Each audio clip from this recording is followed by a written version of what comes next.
नमस्कार, unit news alert network 14 में आपका स्वागत है। आज बात करते हैं विपक्ष इंडिया की कि इंडिया की तरफ से कौन प्रधानमंत्री बनने का प्रबल दावेदार है।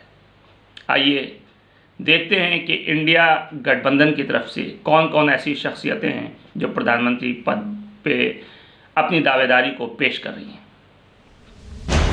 विपक्षी गठबंधन इंडिया के बनने के बाद से एक सवाल लगातार उठता चला आ रहा है कि आखिर लोकसभा चुनाव के बाद विपक्ष भारतीय जनता पार्टी के नेतृत्व वाले एनडीए को केंद्र की सत्ता से उखाड़ फेंकने में अगर कामयाब हो गया तो प्रधानमंत्री कौन बनेगा। विपक्षी गठबंधन ने प्रधानमंत्री पद के लिए किसी चेहरे को सामने तो पेश नहीं किया है और शायद पेश न करने के कारण ही नामों की अटकलें लगाई जा रही हैं। अब इसमें ताज़ा नाम समाजवादी पार्टी के प्रमुख अखिलेश यादव का भी जुड़ गया है। लखनऊ में समाजवादी पार्टी कार्यालय के बाहर एक बैनर लगाया गया जिसमें देश के भावी प्रधानमंत्री अखिलेश यादव को जन्मदिन की हार्दिक बधाई और शुभकामनाएं लिखा गया। इसी वजह से अब अखिलेश यादव का नाम भी विपक्ष की ओर से प्रधानमंत्री पद के दावेदारों में शुमार हो गया है। समाजवादी पार्टी भी इंडिया का घटक दल है और हाल में कांग्रेस के साथ उसकी तल्खी साफ रूप से सामने आई है। लेकिन सवाल ये है कि कौन कौन ऐसा नाम है जो विपक्ष से प्रधानमंत्री पद के दावेदार के तौर पर सामने आ रहा है और इसके पीछे आधार क्या है। सबसे पहले बात करते हैं राहुल गांधी की। राहुल गांधी सबसे प्रबल दावेदार। अभी तक कांग्रेस के पूर्व अध्यक्ष राहुल गांधी को इंडिया गठबंधन की तरफ से प्रधानमंत्री पद के चेहरे के लिए मुख्य रूप से पेश किया जाता रहा है और माना भी जा रहा है। यह बात अलग है कि बात औपचारिक तौर पर कभी भी सामने नहीं आई, ना ही इसका ऐलान हुआ, लेकिन इशारों में इस बात को ज़रूर बताने की कोशिश की गई है। पटना में विपक्षी गठबंधन की बैठक में राजद प्रमुख लालू प्रसाद यादव ने राहुल गांधी को शादी में दूल्हा बनने की सलाह देते हुए बारात चलने को कहा था।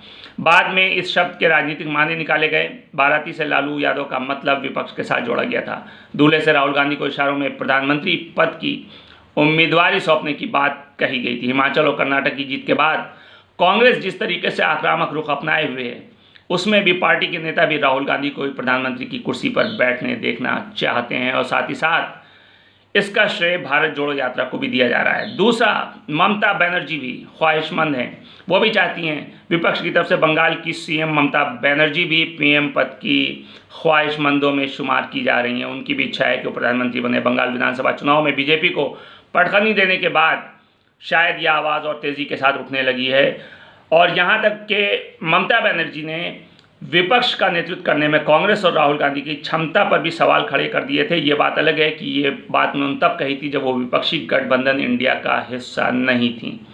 तीसरा नाम अरविंद केजरीवाल का आता है। अरविंद केजरीवाल दिल्ली के बाद पंजाब में भी जब आम आदमी पार्टी की सरकार बनी तो उनके हौसले 7वें आसमान पर पहुँच गए और इसलिए आप प्रमुख अरविंद केजरीवाल का नाम भी प्रधानमंत्री पद की दौड़ में शामिल हो गया।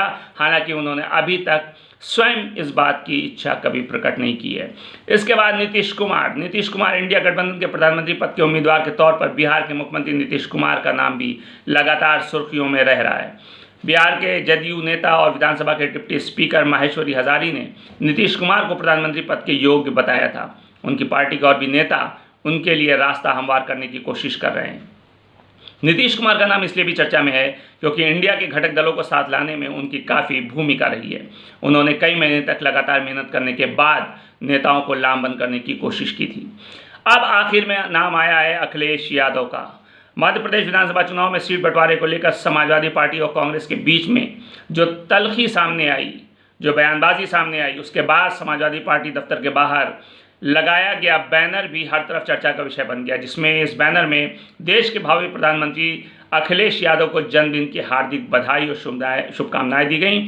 और ये अलग बात है कि अखिलेश की जन्मदिन किसी और दिन था, 1 जुलाई है, लेकिन उसके अलावा भी उनको पहले ही बधाई दी गई। और सपा के राष्ट्रीय सचिव और प्रवक्ता राजेंद्र चौधरी ने जब उनसे ये सवाल किया गया इस बैनर के बारे में तो उन्होंने कहा कि ये तो कार्यकर्ताओं की भावना है, इसमें क्या कहा जा सकता है। उन्होंने कहा कि कार्यकर्ताओं की ये भी आकांक्षा थी कि समाजवादी पार्टी संस्थापक मुलायम सिंह यादव देश के प्रधानमंत्री बने और अब शायद यही उम्मीद है कि उनका ये सपना शायद अखिलेश यादव पूरा करें। दिल्ली की गद्दी का रास्ता उत्तर प्रदेश से होकर के जाता है। शायद यही सोच करके कि समाजवादी पार्टी के दम पर ही भारतीय जनता पार्टी को हराया जा सकता है। ऐसे में इंडिया गठबंधन में शामिल दलों को बड़ा दिल दिखाते हुए सपा प्रमुख को प्रधानमंत्री पद का दावेदार बनाना चाहिए, ऐसे समाजवादी पार्टी के नेता लगातार कह रहे हैं। वैसे सपा के अंदर अखिलेश यादव को प्रधानमंत्री बनाने के लिए आवाज़ पहले ही उठ चुकी है। इसी साल अप्रैल में लखनऊ मध्य सीट से सपा विधायक और पूर्व मंत्री रविदास मेहरोत्रा ने भी अखिलेश यादव को प्रधानमंत्री बनाने की मांग की थी। सवाल ये है कि प्रधानमंत्री कौन बनेगा, ये तो तब तय होगा जब इंडिया गठबंधन आने वाले लोकसभा चुनाव में भारतीय जनता पार्टी को हराने में कामयाबी हासिल कर सकती है। देखते रहिए यूनिट न्यूज़ अलर्ट और इंतज़ार कीजिए 2024 के लोकसभा चुनाव का। तब तक के लिए नमस्कार।